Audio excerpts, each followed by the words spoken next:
अवधूत चिंतन श्री गुरुदेव दत्त श्री स्वामी समर्थ. माझ्या चॅनलमध्ये तुमचं सगळ्यांचं मनापासून खूप खूप स्वागत, आभार.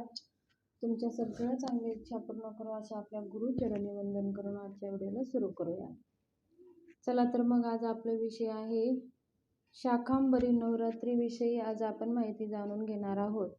ह्या दिवशी आपण प्रत्येक महिलांनी आई देवीची सेवा कशी करावी, शाकंभरी देवी कधीपासून सुरू होत आहे, शाकंभरी देवीला कोणकोणते नैवेद्य अर्पण करायचं आहे आणि शाकंभरी नवरात्रीमध्ये आपल्याला एक अखंड दिवा लावायचा आहे.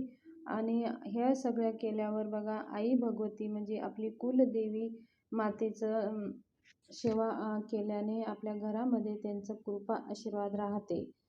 तर मग चला आपण जाणून घेऊन या शाकंभरी नवरात्रीविषयी.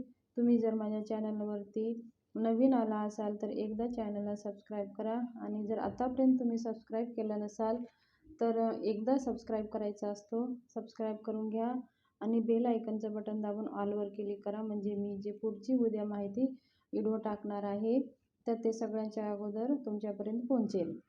आणि आता आपण एक व्हॉट्सअप ग्रुप जॉईन सुरू केलेला आहे, तर मी लिंक खाली देते, डिस्क्रिप्शनमध्ये तुम्हाला लिंक देते, त्याच्यावरती तुम्ही क्लिक करा आणि व्हॉट्सअप ग्रुपला जॉईन व्हा. म्हणजे आपल्याला काही प्रश्न विचारायचे असेल तर आपण तुम्हाला व्हॉट्सअप ग्रुपवरती आपण माहिती देत असतो. चला तर मग आपण आता शाकंभरी नवरात्रीविषयी थोडी माहिती जाणून घेऊया. शाकंभरी नवरात्री हे उद्या गुरुवारपासून शाकंभरी नवरात्री सुरू होत आहे. गुरुवारपासून तर पौर्णिमेपर्यंत शाकंभरी नवरात्री आहे. तर ह्या वर्षी अष्टमी, गुरुवारला अष्टमी पडत आहे, तर गुरुवारी शाकंभरी नवरात्री सुरू होत आहे. आणि शाकंभरी नवरात्री म्हणजे वर्षाते असे 4 नवरात्री असतात. एक शाकंभरी नवरात्री, एक चैत्र नवरात्री, एक आश्विन नवरात्री, एक आषाढ नवरात्री. ह्या 4 नवरात्रीपैकी एक शारदीय नवरात्री ही आपण खूप धूमधामानं साजरी करतो. आणि चैत्र नवरात्री हे रामनवमीच्या वेळेस, पाडव्यापासून तर रामनवमीपर्यंत आपण साजरी करतो. आणि शाकंभरी नवरात्री हे पौष महिन्यामध्ये पडते. आणि आषाढ महिन्यामध्ये ती गुप्त नवरात्री असतात, तर ते गुप्त साधना करण्यासाठी ते नवरात्री साजरी केली जातात. तर ही शाकंभरी नवरात्री म्हणजे ही शाकंभरी नवरात्री ह्या देवीला आपण जसं देवीचे घट बसवून आपण सेवा करतो, त्याच प्रकारे ह्या नवरात्रीमध्ये पण आपल्याला सेवा करायची आहे. जर तुम्ही घट घालायची तुमच्याकडे पद्धत असेल तर घट घालू शकता, नाही तर आपल्याला एक अखंड दिवा ठेवायचा आहे. जसं आपण नवरात्रीमध्ये एक अखंड दिवा ठेवतो, तसाच एक अखंड दिवा आपल्याला आई देवी भगवतीच्या नावानं अखंड दिवा लावायचा आहे. आणि शाकंभरी देवीला बघा, नैवेद्यामध्ये भाज्या, फळभाज्या नैवेद्य दाखवले जातात. आणि पौर्णिमेला 160 भाज्यांचा नैवेद्य दाखवला जातो. ह्या दिवशी आपण जसं देवी घटस्थापना करून आपण आई भगवतीची सेवा करतो, दुर्गा सप्तशतीचे पाठ करतो, देवीचे मंत्र साधना करतो, त्याच प्रकारे ह्या शाकंभरी नवरात्रीमध्ये सुद्धा आपल्याला तेच करायचं आहे. आई भगवतीची सेवा तशीच करायची आहे आणि दुर्गा सप्तशतीचे पाठ करायचे आहेत. तसेच आता आपण थोडं शाकंभरी नवरात्रीविषयी थोडी माहिती जाणून घेऊया. बघा, शाकंभरी देवीला सुधा असे सुद्धा नाव पडलेलं आहे. सुधा म्हणजे आपण दुर्गा सप्तशती पाठ केला असेल, त्याच्यामध्ये आपण प्रार्थना म्हणतो, या देवी सर्वभूतेषु सुधा रूपेण संस्थिता नमस्तस्ये नमस्तस्ये नमस्तस्ये नमो नमः. ह्या देवी म्हणजे सुधा म्हणजे सगळ्यांची सुधा शांत करणारी ही देवी आहे. ह्या देवीची उत्पत्ती कशी झालेली ते पाहूया आपण. पौष महिन्यामध्ये पौर्णिमेला शाकंभरी जयंती साजरी केली जातात. शाकंभरी देवी ही देवी दुर्गाचे स्वरूप आहेत. मानव कल्याणासाठी देवी दुर्गा हिने पौष महिन्यामध्ये पौर्णिमेला शाकंभरी देवीचे रूप घेतले होते. ह्या दिवशी अष्टमीपासून तर पौर्णिमेपर्यंत शाकंभरी नवरात्री साजरी करतात. उत्तर भारत चैत्र नवरात्र व जवळपास संपूर्ण भारतामध्ये शारदीय नवरात्र थाटामाटात आपण साजरी करतो, हे तर आपल्याला माहीतच आहे. शाकंभरी नवरात्रीचे वैशिष्ट्य असे आहे शाक म्हणजे हिरव्या भाज्या, हिरव्या फळभाज्या, पालेभाज्या, फळ, फ्रूट हे सगळे शाक आपण म्हणतो. ह्या देवीला सुधा रूपे म्हणजे सुधा शांत करणारी देवी. सुधा प्रत्येकाच्या जीव-जंतू, मनुष्य, प्राणी सगळ्यांची सुधा शांत करणारी देवीसुद्धा असे म्हणतात. ह्या दिवशी शाकंभरी देवी भागवतामध्ये अशी कथा आलेली आहे. एकदा आपल्या देशात दुष्काळ पडला. वर्षानुवर्ष पावसाची हजेरी लावली नाही. ह्या परिणाम म्हणून अन्न आपल्याला दुष्काळ पडू लागले. अन्न-पाणी उपलब्ध होत नव्हते. त्यामुळे लोक तडफडून प्राण सोडत होते. पृथ्वी लोकांची जशी दीन अवस्था बघून आदिमाता दुर्गा देवीला दया आली आणि त्यामुळे तिने आपल्या शरीरातून अनेक प्रकारच्या भाज्या, पालेभाज्या निर्माण केल्या. मानव प्रजातीला खाऊ घालून त्याने प्राण वाचवले. म्हणूनच तिला शाकंभरी हे नाव पडले आहे. सुधा शांत करणारी शाकंभरी देवी असे तिचे नाव प्रसिद्ध झाले.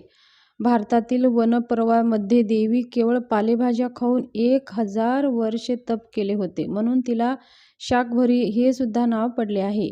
शाकंभरी देवी पौष महिन्यामध्ये अष्टमीपासून तर शाकंभरी देवी नवरात्री सुरू होते. नवरात्री पूजा विधी अश्विन महिन्याच्या शारदीय नवरात्रीसारखेच आपण पूजा करतात. जसं तुमच्याकडे पद्धत आहे तसं तुम्ही करू शकता. अनेक देशात ब्राह्मण कुटुंबातील शाकंभरी देवी ही कुलदेवता आहे. बनशंकरी या नावाने देखील ओळखले जाते. बनशंकरी हे विजापूर राज्यातील बदामी येथे मंदिर आहे. या काळात तिथे मोठा रथोत्सव साजरा केला जातो आणि वर्षभर प्रत्येक शुक्रवारी तिची पालखीसुद्धा काढली जाते. तर पौष पौर्णिमेमध्ये देवीला 60 किंवा 108 भाज्यांचा नैवेद्य दाखवण्याची सुद्धा प्रथा आहे. देवीला 108 भाज्यांचे कोशिंबीरसुद्धा दाखवले जातात. देवीला विविध रंगीबेरंगी फळभाज्या, पालेभाज्या इत्यादीपासून अलंकार बनवून सुद्धा देवीला अर्पण केले जाते. पौष पौर्णिमेत शाकंभरी देवीची उत्पन्न होऊन तिने अनेक जीवांच्या प्राणाचे रक्षण केले. म्हणून ही पौर्णिमा प्राणशक्ती देणारी पौर्णिमा म्हणून सुद्धा ओळखली जाते. शाकंभरी देवीचे हे 3 पीठ आहेत. पहिलं पीठ आहे राजस्थान जिल्ह्यातील शिखर उदयपूर वाटीजवळ सकराया माता या नावाने ओळखले जाते. दुसरे शक्तिपीठ आहे राजस्थानमधील शांभरा या जिल्ह्यात आहेत. तर तिसरे शक्तिपीठ आहे उत्तर प्रदेशमध्ये मेरठजवळ. या ठिकाणी शाकंभरी नावाची नदी आहे. तिथे पाणी, डोंगर, पर्वत रांगा, धबधबा इत्यादी आकर्षण गोष्टी आहेत आणि शिवलिंग पर्वतस्थित हे शक्तिपीठ आहे. तर थंडीमध्ये आपण भूक लागले अर्थात जेवण भरपूर खावे जाते. आपल्याकडे अशी मान्यता आहे. थंडीत आपण ताकदीचे पदार्थ जास्तीत जास्त खाल्ले जातात. व्यायाम देखील केले जाते. तर म्हणून ह्या महिन्यामध्ये आपल्याला जास्तीत जास्त ताकदीचे पदार्थ म्हणजे तेलकट पदार्थ खाल्ले जातात. म्हणून देवीला सुद्धा आपण ह्याच भाज्या वगैरे नैवेद्य आपल्याला अर्पण करायचं आहे. आणि आपल्या आई भगवतीची सेवा केली. महिलांनी खरं तर आई भगवतीची सेवा घरातल्या मूल स्त्रीनेच करायची आहे. ह्या नवरात्रीमध्ये आपण देवीची ओटी भरायची आहे, परडी भरायची आहे आणि तसेच देवीची यथाविधी रोज पूजा करायची आहे आणि रोज नवीन नवीन भाज्याचे नैवेद्य देवीला दाखवायचं आहे. देवीची आरती करायची आहे आणि दुर्गा सप्तशतीचे 14 पाठ आवर्जून ह्या नवरात्रीमध्ये आपल्याला करायची आहे. जर तुम्हाला शक्य नसेल तर सिद्धकुंजिकाचं स्तोत्र दररोज 11 वेळेस वाचायचं आहे. ते जमत नसेल तर रोज 9 माळ किंवा 11 माळा नवार्न मंत्र ओम ऐं ह्रीं क्लीं चामुंडा इच्छे ह्या मंत्राचा जप करायचा आहे. आई भगवतीची कृपा आशीर्वाद प्राप्त करण्यासाठी. आणि आपली कुलदेवीच आहे ही आई. आपल्या कुलदेवी दुर्गा मातेचंच रूप आहे. शाकंभरी देवी हे दुर्गा मातेचंच रूप असल्यामुळे शाकंभरी देवी आपल्या कुलदेवी समजूनच सेवा करायची आहे. आणि ज्या घरामध्ये शाकंभरी देवीची पूजा प्रार्थना केली जाते त्यांच्या घरामध्ये धनधान्य कधीही कमी पडत नाही. ती धन प्राप्त करणारी ही देवी आहे. म्हणून आपण आपल्या घरामध्ये भंडार भरून राहतील. ही शाकंभरी नवरात्रीमध्ये ऐकुल देवीची सेवा आवर्जून करा आणि देवीची ओटी भरा आणि परडीसुद्धा देवीच्या मंदिरात जाऊन भरायची आहे. तर ही छोटीशी माहिती शेअर करायची होती. माझी माहिती कशी वाटली, आवडली असेल तर सबस्क्राईब करा, व्हिडिओ जास्तीत जास्त ग्रुपमध्ये शेअर करा आणि मला व्हॉट्सअप ग्रुपला जॉईन